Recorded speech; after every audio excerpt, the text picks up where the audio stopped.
네, 반갑습니다. 코인농부 첨프로입니다. 오늘 함께 보실 종목은 리플코인입니다. 영상 하단에 더보기 클릭하시고 무료 소통방으로 들어오시면 리플에 대한 실시간 자료와 매수가, 매도가, 비중에 대해서 모두 무료로 제공해 드리고 있습니다. 간단히 참여 가능하시겠고요. 자, 리플과 SSC가 지난 3월 29일자로 해서 분쟁 해결을 하기 위한 합의 논의를 진행을 했죠. 자, 이번에 열린 합의회의는 4월 16일자로 예정된 재판 사전회의를 앞두고서 법원이 이견에 대한 합의를 요청함에 따라서 이루어졌습니다. 자, 리플랩스의 최고 법률 책임자인 스튜어트 알데로티와 리플의 CEO 브래드 갈링하우스가 함께 참석을 했습니다. 자, 이 알데로티 같은 경우는 자, SSC가 암호화폐 업계에 제기한 8건의 소송을 예로 들면서 규제의 모호함을 비판을 했죠. 자, 논의 내용에는 SSC가 요구했었던 자, 20억 달러의 벌금도 포함이 되어 있습니다. 자, 알데로티는 판결이 확정되지도 않은 상태에서 20억 달러의 벌금을 요구하는 것은 과하다라고 강하게 이 자리에서 비판을 했었죠. 자, 그러면서 자, 이 소송에 대해서 지금 재판이 강대강 대결이냐 아니면 전격 합의로 자 나아갈 수 있냐 갈림길에 들어섰다라고 분석이 나오고 있습니다. 자, 다만 그 부분 승소 판례가 좀 약하다라는 그런 분석도 나오고 있는 것이죠. 약간은 조금 부정적인 그런 뉘앙스를 풍기고 있는데, 자, 리플과 SSC의 이 소송이 중대 기로에 선 것으로 현재 보이고 있습니다. 자, 그리고 리플 측은 일부 부분 승소를 이제 바탕으로 해서 더 싸워도 이길 수 있다는 그런 태도이고, SSC 역시 벌금으로 20억 달러를 요구하는 배짱을 부리고 있다고 하는 것입니다. 자, 리플 소송은 지난해 암호화폐 업계의 귀중한 1승으로 기록이 되긴 하지만 시간이 지남에 따라서 SEC에게는 그렇게 불리한 것은 아니다라는 분석이 나오고 있는 것이죠. 자, 지난 3월 31일 폭스 비즈니스의 찰스 가스파리노 기자는 트위터 X에 지금까지 2명의 연방 판사가 1심 판결을 받아들이지 않았다라는 부분을 지적하고 있습니다. 자, 그에 따라서 자, 이 소송이 지금 SEC에게 조금 더 유리하게 작용이 될 수 있지 않느냐라는 그런 좀 분위기인데, 자, 리플사 소송이 이더리움 증권성 논란으로 새로운 국면으로 접어들 수 있다는 그런 새로운 분석까지 내놓은 것이죠. 자, 그러면서 게리 겐슬러 SEC 위원장이 이더리움조차 증권으로 여기는 상황에서 리플사에 대한 항소심 법률 공세를 멈추지 않을 가능성이 높다는 얘기입니다. 자, 이런 리플과 SEC 측의 양측의 주장이 팽팽하게 맞서는 가운데, 자, 이 소송이 전격 합의로 마무리가 될 것인지 다시 기나긴 재판 과정을 거치게 될 것인지 중도의 기로에 서 있다는 그런 분석인 거죠. 자, 그런데 여러분, 지금 SSC 같은 경우는 이번에 어떻게든 자, 합의를 하는 게 가장 좋습니다. 우리 리플도 그렇고요. 자, 왜냐하면 SEC 입장을 우리가 좀 살펴볼 필요가 있는데, 바로 게리 겐슬러입니다. 게리 겐슬러 이 위원장이 조만간 교체가 될 확률이 굉장히 높다고 하는 것이죠. 바로 미국 대선이죠. 미국 대선이 우리 코인장에 굉장히 훈풍을 불어주게 될 것입니다. 이 관련한 기사 내용을 한번 보도록 하겠습니다. 자, 최근에 지금 트럼프가 자, 현재 바이든에 조금 9%포인트나 앞서는 상황 속에서 대권 주자로 좀 부각이 되고 있는데, 만약에 당선이 된다 하면 규제 당국을 통해서 비트코인과 암호화폐 단속을 하지 않을 것이다 라고 밝혔습니다. 자, 그 상승을 지금 방해하지 않겠다, 저해시키지 않겠다라는 그런 입장인 거죠. 자, 사실 트럼프 같은 경우는 과거에는 암호화폐에 대해서 굉장히 좀 부정적인 입장이었습니다. 그러나 최근 들어서는 친암호화폐적인 성향을 좀 띠고 있죠. 그래서 집권하게 된다면 이런 정책들을 많이 펼쳐주게 될 것이고, 자, 최근 들어서 차기 SC 위원장 후보 명단이 나돌고 있습니다. 굉장히 중요한 부분이죠. 지금 여러 사람들이 좀 거론이 되고 있는데, 자, 그 중에 우리가 좀 주목해 주셔야 될 사람이 바로 자, 이 헤스터 피어스 현재 SEC 위원입니다.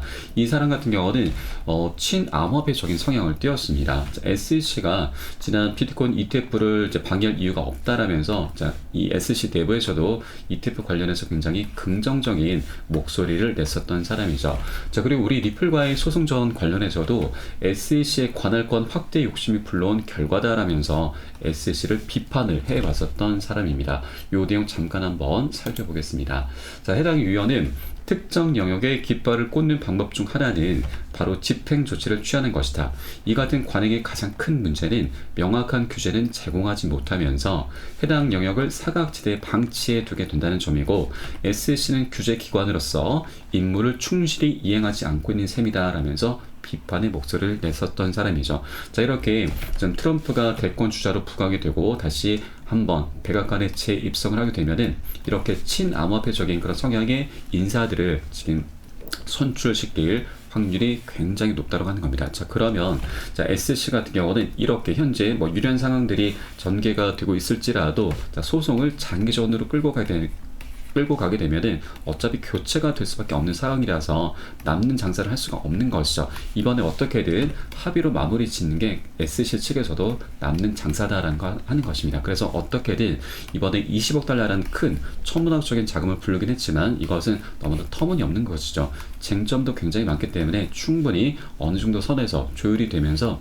자, 리플 측도 이 부분에 대해 충분히 수긍을 할 것으로 좀 보여집니다. 리플 같은 경우도 이 소송을 하루라도 빨리 끝을 내야 됩니다. 그래야 지금 현재 남아있는 여러 가지 숙제들이 하나둘씩 풀려나가면서 굉장히 강력한 호재로 변할 수가 있게 된다라고 하는 것이죠. 그래서 이 합의도 자, 이번 기회를 통해서 원만히 마무리가 될 것으로 좀 보여지고 이게 리플 측과 SC 모두에게 가장 유리한 자, 그런 내용이다라는 걸 여러분께 말씀드리겠습니다. 자, 그리고 리플 코인 같은 경우는 현재 비트코인의 지금 비트코인이 조정 흐름을 받고 있다 보니까 우리 알트코인들도 대부분 조정장에 좀 들어가 있습니다. 자, 다만 리플 같은 경우는 지금 기술적 차트 분석에 굉장히 성실하게 반응한 코인이기도 하죠. 자, 지난 한 달 전이었습니다. 자, 이 검은색 선과 파란색 선이 61선, 20일 이평선인데 두 이평선이 골든 크로스를 만들 때마다 역대급 급등 흐름이 전개가 되곤 했었습니다. 자, 이때 한 번만 자, 우연찮게 맞아 들어간 게 아닙니다. 차트를 길게 보시면 자, 계속해서 이런 골든 크로스가 나타났던 구간들마다 별다른 호재가 없어서도 계속해서 급등하는 모습이 전개가 되곤 했었죠. 자, 그래서 제가 이런 것들을 기반으로 해서 약 한 달 전에 골든 크로스가 나타나기 바로 직전에 영상을 찍어 올려드렸습니다. 자, 바로 747원 부근에서 차트의 반등 신호가 출현했다. 61선과 21 이평선이 현재 골든 크로스를 만들어내기 바로 직전에 영상을 찍어 올려드렸었죠. 자, 그리고 여기에 연장선으로 해서 주봉 차트를 보시면 우리는 리플의 방향성을 너무나 명확히 알 수가 있습니다. 자, 주봉 차트 속에서 이렇게 저점의 추세와 고점의 추세가 현재 만나는 구간을 향해 가고 있습니다. 수렴 구간이죠. 수렴 구간은 에너지가 모여지는 구간입니다. 모이다 보면은 상방이나 하방으로 폭발하게 됩니다. 명확한 방향성을 이제 곧 갖게 되는 것이죠. 변곡점이 이제 임박했다라는 걸 우리가 주봉 차트 속에서 엿볼 수가 있는 대목인 거죠. 자, 그리고 지금 리플 같은 경우는 지금 비트코인의 반감기 때도 굉장히 역대급으로 폭등하는 흐름을 보여왔습니다. 지난 2020년 12월 29일 날 반감기 이슈 때 저점을 찍고서 고가까지 약 1160% 거의 13배에 가까운 폭등 흐름이 전개가 됐었던 것이죠. 자, 그런데 이때가 굉장히 중요합니다. 12월 29일 날 저점을 찍었는데 그 일주일 전에 바로 12월 22일이었습니다. 이때 어떤 일이 있었냐면 바로 SC가 우리 리플에게 소송을 걸기 시작했습니다. 자, 그러면 소송 리스크가 있음에도 불구하고 자, 반감기 이슈로 1160%나 급등하는 모습을 보였던 것이죠. 자, 그러면 이번에도 역사는 반복될 수가 있다라고 하는 것입니다. 자, 이번에도 반감기가 얼마 남지 않았죠. 지금 현재 카운트다운이 20일도 채 남지 않았습니다. 18일 딱 남아 있습니다. 4월 20일자로 현재 예정이 되어 있는 것이죠. 자, 그래서 이제 곧 멋진 폭등 흐름이 전개가 될 수 있는 그런 변곡점이 현재 와 있다는 걸 여러분께 말씀드리겠습니다. 자, 그러면 우리는 일단 이 소송에 대해서 어느 정도 좀 살펴보았고요. 그러면 시장 상황은 좀 어떻느냐. 자, 비트코인 같은 경우는 지금 최근 들어서 연일 신고가 행진을 펼쳐 나가다가 다시 한번 차익 실현이 엄청나게 쏟아져 나오면서 자, 고점에서 저점까지 마이너스 15%나 급락 흐름이 전개가 됐습니다. 자, 그러나 이 매도수도 어느 정도 진정이 되면서 다시 한번 반등하는 모습을 보였는데 자, 이전 역대 고점에서 다시 한번 자, 살짝 조정 흐름을 받고 있습니다. 자, 이것은 너무나 이제 차트 분석에 의하면 너무나 당연한 결과입니다. 자, 추가적인 매수세가 지금 있지 않고 다시 한번 조정 흐름이 나타나고 있는데 여기에는 이제 두 가지 내용이 있습니다. 두 가지 악재가 있는데 자, 하나는 바로 비트코인 현물 ETF에서 자, 유출이 계속해서 일어나고 있는 것입니다. 지금 최근 들어서는 유입세가 계속해서 나타났는데 자, 어제 날짜로 해서 자, 비트코인 현물 ETF 그 중에서도 이 GBTC에서 3억 달러 이상이 지금 빠져나가고 있습니다. 자, 그런데 여러분, 이 GBTC에서 빠져나간 자금은 지금 단기적으로는 악재이긴 하지만 이게 시간이 지나면 굉장히 강력한 호재로 변하게 됩니다. 우선 이 GBTC에 대해서 지금 설명을 드리면 그레스케일 거래소에서 만든 신탁펀드 상품인데 대형 기관들, 국민연금이나 퇴직연금 같은 경우 이런 기관들은 이 비트코인이 변동폭이 굉장히 크다 보니까 직접적으로 매매를 할 수가 없습니다. 그래서 이 그레스케일 거래소에서 간접적으로 매매를 할 수 있게끔 신탁펀드를 만들었는데 이게 바로 GBTC입니다.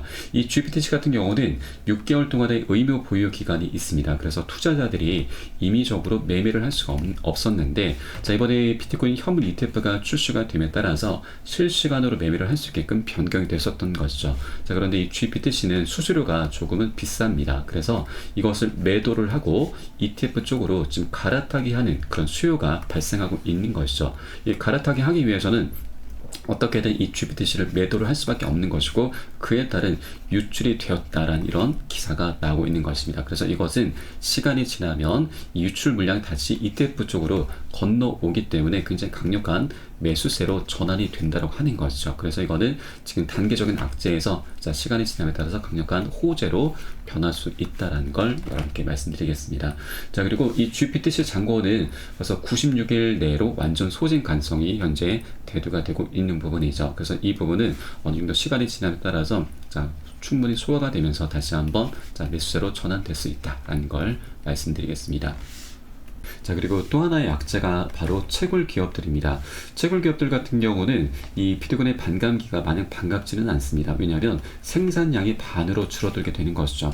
이것은 우리 투자자들 입장에서는 희소 가치가 올라가는 것이기 때문에 그에 따라서 비트코인의 가치 또한 올라가긴 하지만, 자, 채굴 기업들 입장에서는 생산량이 반으로 줄어들게 되는 것이죠. 그러면 그동안에는 1억 원을 투자해서 10억 원을 벌었다고 한다면 이제는 반감기가 지나면 5억 원으로 줄어들게 되는 거죠. 반토막이 나버리는 겁니다. 자, 그래서 생산 단가를 높일 수밖에 없는 것이고 유지비, 운용 비용까지 함께 급증할 수밖에 없는 것이죠. 이런 것들을 버티지 못하는 작은 기업들 같은 경우는 연쇄적으로 부도가 날 수가 있는 것입니다. 이 부도를 막기 위해서 어떻게든 자금을 확보해야 되는데 이 기업들의 자금 원천은 바로 그동안 채굴을 해왔었던 비트코인을 매도를 해서 자금을 확보를 해야 되는 것입니다. 자, 그래서 일부 비트팜스 기업 같은 경우는 유상 증장까지 한다라고 이렇게 밝혔는데, 결국 못 버티고 지금 284개의 비트코인을 매도를 하고 있는 것이죠. 채굴자들이 벌써 매도를 하기 시작했던 것입니다. 자, 다만 이번에 하나 좀 다행스러운 부분은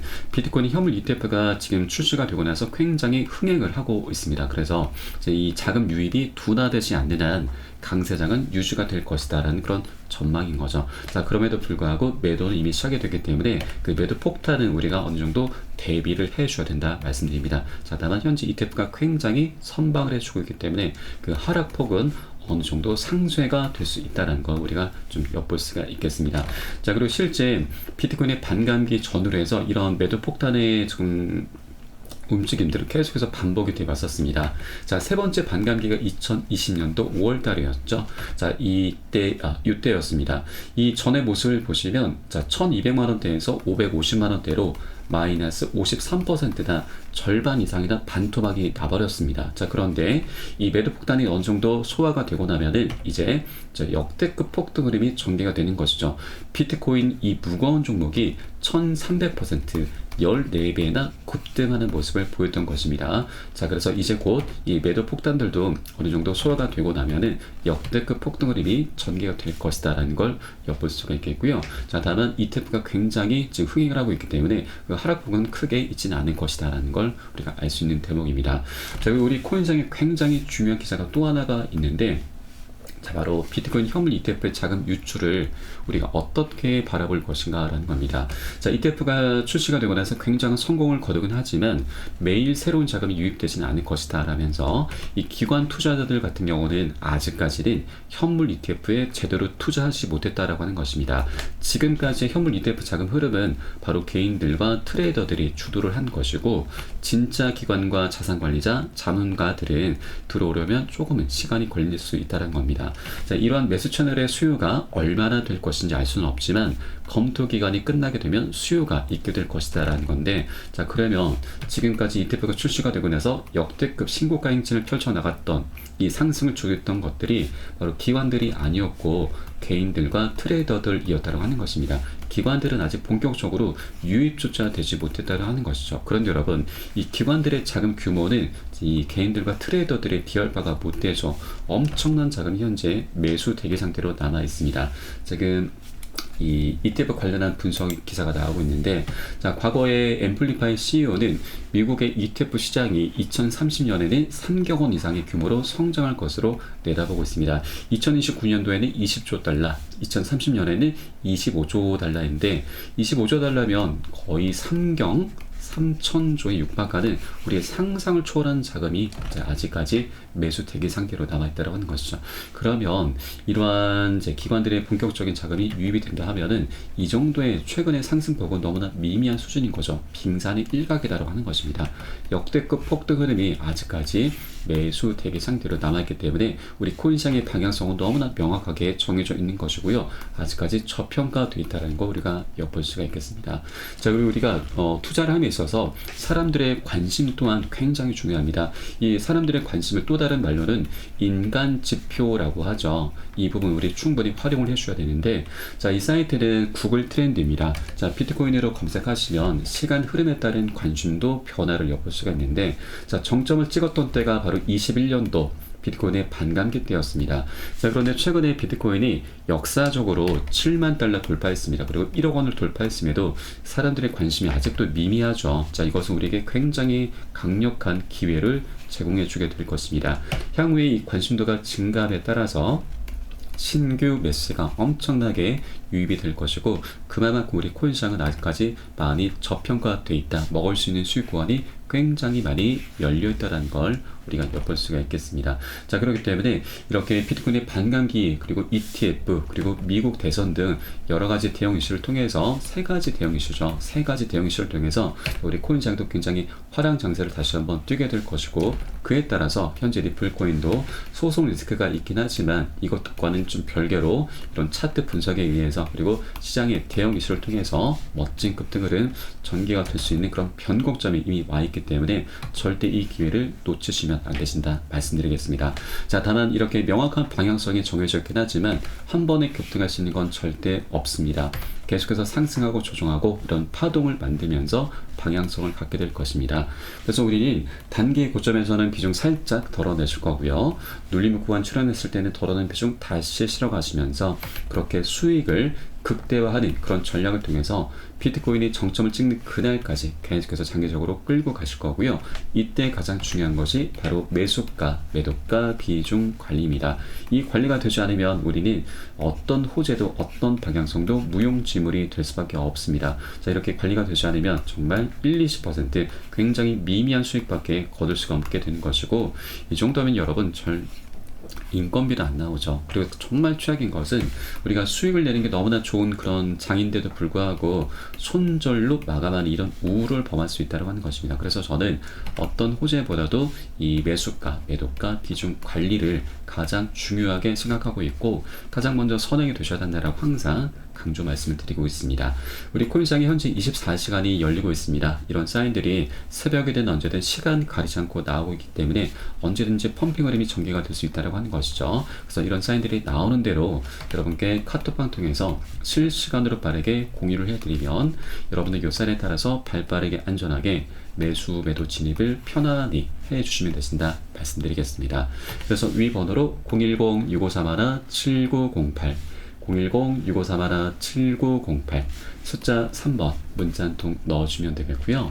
제가 현재 운영하고 있는 공개 카톡방 링크를 바로 보내드립니다. 100% 무료로 운영이 되고 있습니다. 안심하고 들어오셔서 기존에 계신 많은 투자자분들께서 어떻게 매수가, 매도가, 비중 관리 받으시면서 수익으로 연결하고 계시는지 지켜만 보셔도 괜찮습니다. 많은 도움 되시고 공부 되실 거다 말씀드리겠고요.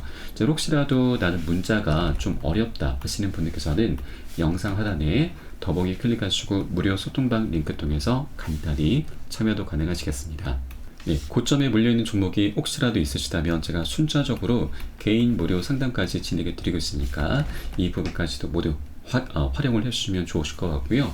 자, 그리고 여러분, 우리가 빨리 가기 위해선 혼자 가라고 합니다. 그리고 멀리 가기 위해선 함께 가란 말이 있는데, 저희 카톡방 통해 들어오시게 되면 많은 투자자분께서 서로 자료를 공유하시면서 도움을 주고받고 하고 계십니다. 이런 모습들 여러분 지켜만 보시는 것만으로도 도움도 되시고 힘도 되시고 공부도 되실 것이니까 함께 동참해 보실 것을 권유를 드리면서 오늘 영상은 여기서 마치도록 하겠습니다. 추후에 좀 더 좋은 소식으로 발빠르게 다시 한번 찾아뵙도록 하겠고요. 지금까지 코인농부 첨프로였습니다. 감사합니다.